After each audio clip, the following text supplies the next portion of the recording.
इसके अलावा मुंबई के निकट माता बगलामुखी मंदिर के निर्माण के लिए आपके सहयोग की अपेक्षा रखते हैं। अगर आप सहयोग करना चाहते हैं तो पेटीएम, बैंक ट्रांसफर या यूपीआई से दान कर सकते हैं और ये दान इनकम टैक्स में आयकर धारा 80G के अंतर्गत टैक्स में छूट का लाभ भी ले सकते हैं। इसके बारे में अधिक जानकारी नीचे डिस्क्रिप्शन में दी गई है। मुंबई के निकट वज्रेश्वरी में 2 दिन का गोपाल सुंदरी साधना शिविर का आयोजन होने जा रहा है। इस साधना में आप अपने जीवन में आकर्षण शक्ति, धन की शक्ति तथा माता लक्ष्मी की कृपा प्राप्त कर सकते हैं। हर प्रकार की सुख सुविधा, सुख समृद्धि भी प्राप्त कर सकते हैं। आप अपने व्यापार में, नौकरी में, काम में उन्नति के साथ शत्रुओं से अपना बचाव करने के साथ अपने पूरे परिवार को भी सुरक्षा दे सकते हैं। इसमें भाग लेने के 2 तरीके हैं। एक तो आप वहां आकर साधना में भाग ले सकते हैं, दूसरा आप ऑनलाइन भी सीख सकते हैं। अगर आप सीखना चाहते हैं तो नीचे डिस्क्रिप्शन में लिंक दिया है, वहां से आप फॉर्म भर सकते हैं। हमारे दिव्य योग आश्रम के परिवार में आप शामिल हों, इसलिए इस चैनल को सब्सक्राइब, शेयर, लाइक अवश्य करें। नमस्कार, दिव्य योग आश्रम की तरफ से आपका हार्दिक स्वागत है।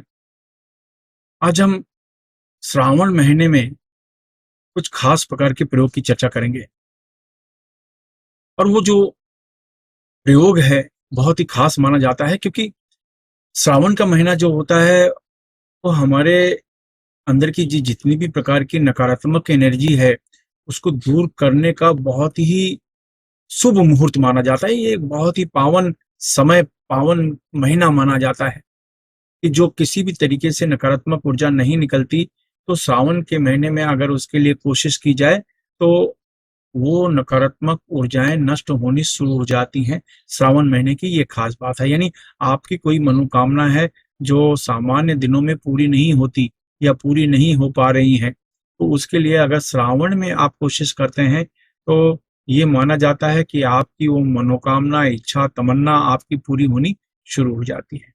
तो श्रावण बहुत ही खास माना जाता है। तो इसलिए आज का जो विषय है वो है नकारात्मक ऊर्जा, क्योंकि यही एक ऐसी ऊर्जा है जिसके द्वारा आपका काम प्रभावित होता है, आपकी नौकरी प्रभावित होती है, आपका दुकान धंधा प्रभावित होता है, आपका बिजनेस, उद्योग, व्यापार सब प्रभावित होता है, आपका रिलेशनशिप प्रभावित होता है। कहने का मतलब है ये नकारात्मक ऊर्जा ही एक बहुत बड़ा कारण माना जाता है। इसी की वजह से परिवार में अनबन हो जाती है, इसी की वजह से दोस्तों में विवाद हो जाता है, दोस्त दुश्मनों की तरह हो जाते हैं, रिश्तेदार अलग हो जाते हैं, इसी की वजह से काम धंधे में नुकसान होना शुरू हो जाता है, इसी वजह से आपके स्वभाव में परिवर्तन आना शुरू हो जाता है, आपके स्वभाव में चिड़चिड़पना, गुस्सा, निराशा, टेंशन, तनाव, ये चीजें शुरू हो जाती हैं।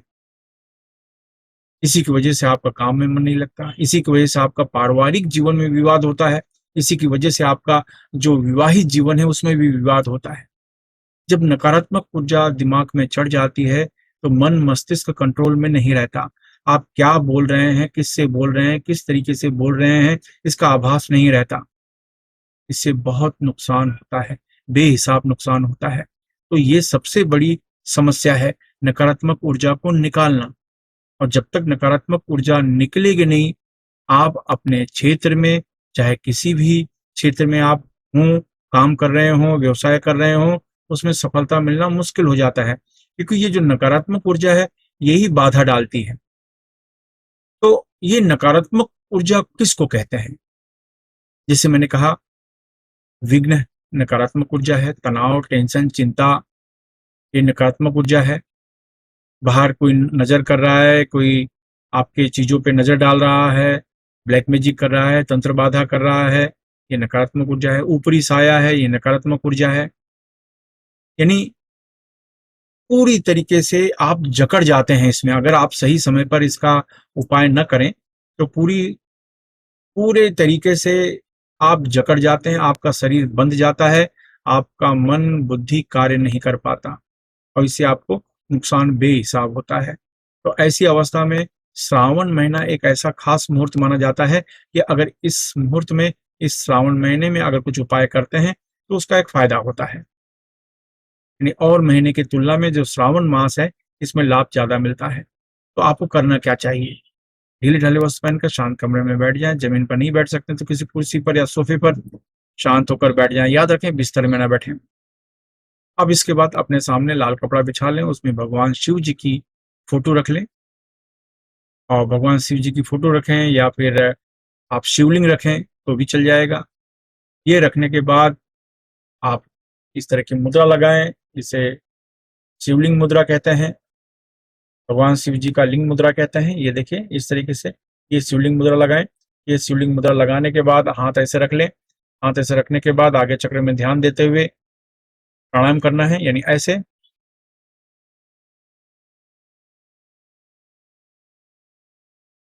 जितनी देर तो हो सके रोक कर रखें, फिर धीरे से छोड़ें, फिर जोर से खींचें। इस तरीके से 10 बार आप प्राणायाम करें। 10 बार प्राणायाम करने के बाद यही मुद्रा लगाकर 10 बार प्राणायाम करने के बाद आपको अपने सामने, याद रखिए 10 बार प्राणायाम करने के बाद, प्राणायाम करने के पहले नहीं, 10 बार प्राणायाम करने के बाद अपने सामने आप रखिए 11 लौंग।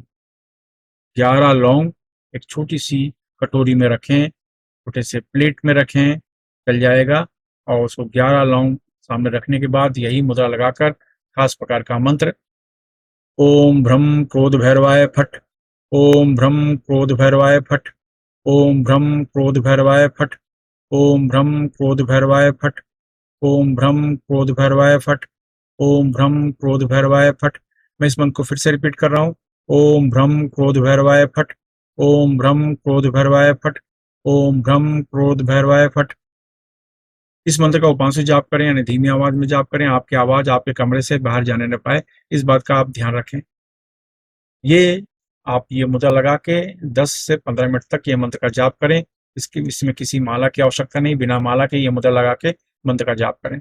इसके बाद किसी को फल या भोजन आप दान कर दें। ये करने के बाद ये जो 11 लौंग है, इसको एक काले कपड़े में, छोटा सा काला कपड़ा ले लें, उसमें 11 लौंग रखने के बाद इसको बांध लें अच्छे से। कुछ लोग क्या है, बांध लेते हैं, उसको सी भी लेते हैं, सुई धागे से सी भी लेते हैं, ऐसा भी कर लेते हैं कि गांठ खोले नहीं, इस तरीके से। तो ये करने के बाद यानी 11 लौंग को सी लें, बांध लें। और ये करने के बाद रात को अपने बिस्तर के नीचे, पैर के नीचे, सिर की तरफ नहीं, पैर की तरफ, नीचे गद्दे के नीचे, बिस्तर के नीचे उसको रख दो, अपने पैर की तरफ, पैर की तरफ रखो। बस ये आपको करना है। ये जो क्रोध भैरव है, ये जितने भी प्रकार की नकारात्मक ऊर्जा है उसको नष्ट करते हैं। याद रखना, पैर के नीचे नहीं, बल्कि पैर के नीचे जो बिस्तर है, बिस्तर के नीचे, लेकिन पैर की तरफ आप किसी भी कोने में आप उसको रख दें, लेफ्ट कोना या राइट कोना, उस वहां पर आप उसको रख दें, पड़ा रहने दें। इससे पहला फायदा ये मिलेगा कि अगर आपको ये महसूस होता है कि आपके कमरे में कोई है, कोई आ रहा है, किसी का एहसास हो रहा है, वो नष्ट होना शुरू हो जाएगा। अगर आपको नींद ढंग से नहीं आती, वो ढंग से आनी शुरू हो जाएगी। अगर आपको लगता है कि आपके ऊपर नज़र, ब्लैक मैजिक लगी है, वो धीरे धीरे नष्ट होना शुरू हो जाता है, क्योंकि नकारात्मक ऊर्जा आपके कमरे में नहीं आ पाती। ये एक फायदा होता है। और डरावने सपने, भयानक सपने इस तरीके से, और बार बार आत्माओं का नजर आना, जो एक्सपायर हो चुके हैं, जिनकी मृत्यु हो चुकी है, उनके सपने बार बार आना, इस तरह की जो चीजें होती हैं धीरे धीरे कम होनी शुरू हो जाती है। और इसके बाद जब आप सुबह उठेंगे तो आपको ऐसा महसूस होगा, एक तरोताजगी जैसा महसूस होगा, बहुत ताजगी का एहसास होगा। क्योंकि क्या है कि जब डर, भय इनके साथ आप सोते हैं तो शरीर में तनाव, शरीर के नसों में तनाव आ जाता है। इससे कितनी भी आपको नींद मिल जाए लेकिन आपकी थकान उतरती नहीं। लेकिन इस तरीके से आपको ऐसा लगेगा, बहुत फ्रेश महसूस होगा, ताजगी का एहसास होगा और बहुत ही अच्छा महसूस होगा, शांत महसूस होगा। और ये प्रयोग आप करते हैं, आपको पहले दिन से ही लाभ मिलना शुरू हो जाएगा। 2-4-6 दिन के बाद तो आपको लगेगा कि जो नकारात्मक चीजें का जो एहसास हो रहा था वो धीरे धीरे कम हो रहा है। आपका मन, बुद्धि जैसे किसी बंधन में था वो छूट रहा है, बंधन खत्म हो रहा है, आपका दिमाग खुल गया है, अब अच्छी तरीके से काम करने लगा है, सोचने लगा है, क्रिएटिव विचार करने लगा है, रचनात्मक विचार करने लगा है। तो सोचने समझने की बुद्धि एक्टिव हो जाती है और आप इस तरीके से अपने काम धंधे में, अपने बिजनेस में, अपने स्वभाव में आप परिवर्तन महसूस करेंगे। इससे आपका व्यवसाय, आपका नौकरी, आपका धंधा वो पहले की तरह सुचारू रूप से चलना शुरू हो जाता है।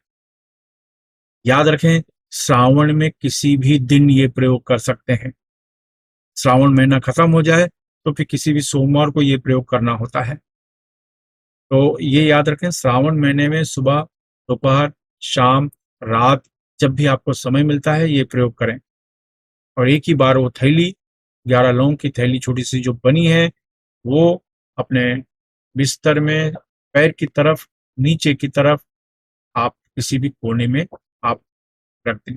बस आप देखें कि आपको कितना फायदा मिल रहा है।